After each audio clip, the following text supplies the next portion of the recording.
بسم اللہ الرحمن الرحیم۔ میں ہوں عنایت اللہ کاشف ایڈوکیٹ اور آپ دیکھ رہے ہیں لیگل انفارمیشن میں خوش آمدید۔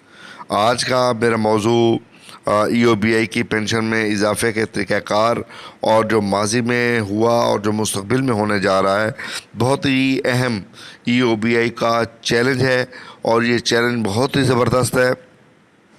وہ افراد جو ملازمین اولڈ ایج بینیفٹ انسٹیٹیوشن ای او بی آئی سے پینشن وصول کرتے ہیں، وہ حیران ہیں کہ 2021-22 کے وفاقی بجٹ میں ان پینشنرز کی ماہانہ پینشن میں اضافہ کیوں نہیں کیا گیا۔ اس کا جواب سیدھا یہ ہے کہ لیبر قوانین میں کوئی بھی ترمیم فائنانس ایکٹ کے ذریعے نہیں لائی جا سکتی۔ حکومت کی جانب سے فائنانس ایکٹ 2007 کے ذریعے پانی لیبر قوانین میں ترامیم کو سندھ ہائی کورٹ کے 2 رکنی بینچ نے 26 فروری 2011 کو مسترد کر دیا تھا اور قرار دیا تھا کہ یہ ترامیم فائنانس ایکٹ کے دائرہ کار میں نہیں آتی، اس لیے انہیں پارلیمنٹ کے دونوں ایوانوں سے منظور کرانا ضروری تھا۔ 2007 میں حکومت نے ورکر ویجز آرڈیننس 1971 کے تحت مزدوروں کی کم سے کم ماہانہ اجرت یعنی 1 جولائی 2007 سے 4,000 سے بڑھا کر 4,600 روپے کر دی تھی۔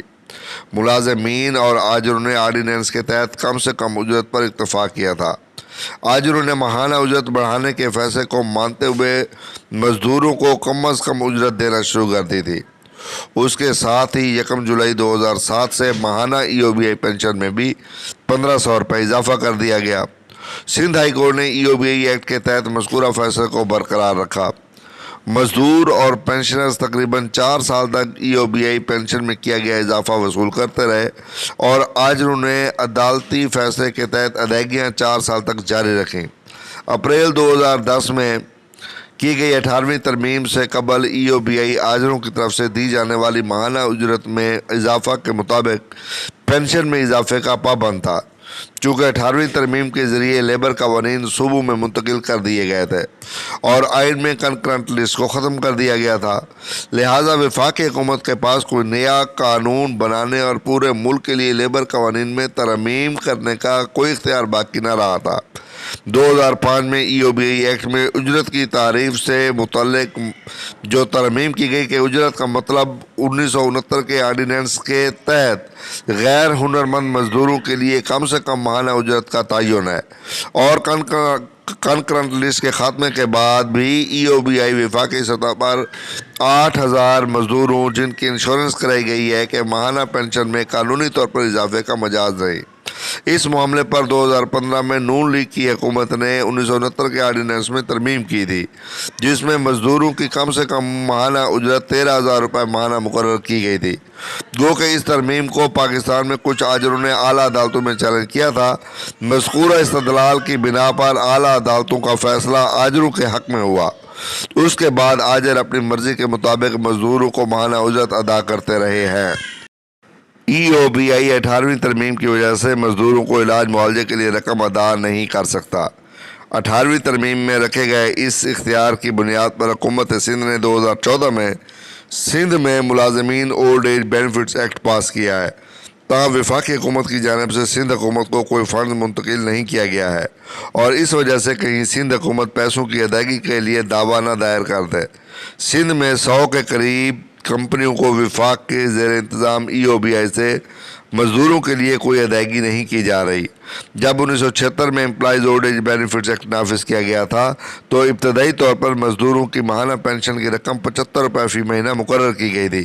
پچھلے 12 سالوں میں ای او بی آئی پینشن میں 6 مرتبہ اضافہ کیا گیا ہے، جو کہ 6,500 بلکہ 7 مرتبہ اضافہ کیا گیا ہے۔ 8,500 روپے جنوری 2020 سے کیا گیا ہے۔ ملک کے دور دراز شہروں اور شمالی علاقوں میں لاہور اور کراچی مزدوروں کی غرض سے آتے ہیں۔ جب وہ ریٹائرمنٹ کے بعد اپنے آبائی علاقوں یا دیہاتوں میں واپس جاتے ہیں تو کسی وفاقی ادارہ کی جانب سے پینشن کی ادائیگی کی نسبتاً آسان ہوگا، لہٰذا یہ ضروری ہے کہ وفاقی حکومت کے ذریعے ای او بی آئی پینشن اسکیم کا عمل جاری رکھا جائے۔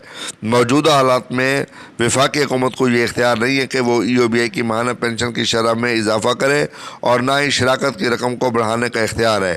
ای او بی آئی آئی نے 2015 کے بعد شراکت کی شرح میں اضافے کے لیے کوئی کوشش نہیں کی، تاہم حکومت پینشن کی رقم میں اضافہ کرتی رہی ہے اور کسی کو اعتراض نہیں ہوا، کیونکہ فائدہ اٹھانے والے زیادہ تر غریب مزدور ہیں۔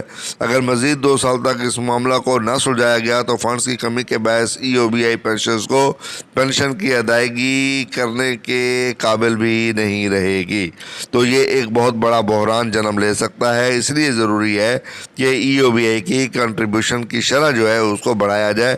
یہ جو 13,000 روپے پہ روک دیا گیا تھا 2015 کے بعد، اس میں اضافہ ہی نہیں کیا گیا۔ اب 2015 کے بعد 7 سال گزر چکے ہیں، اضافہ ہی نہیں کیا گیا، تو ایسے حالات میں ای او بی آئی کا ادارہ کیسے چل سکتا ہے؟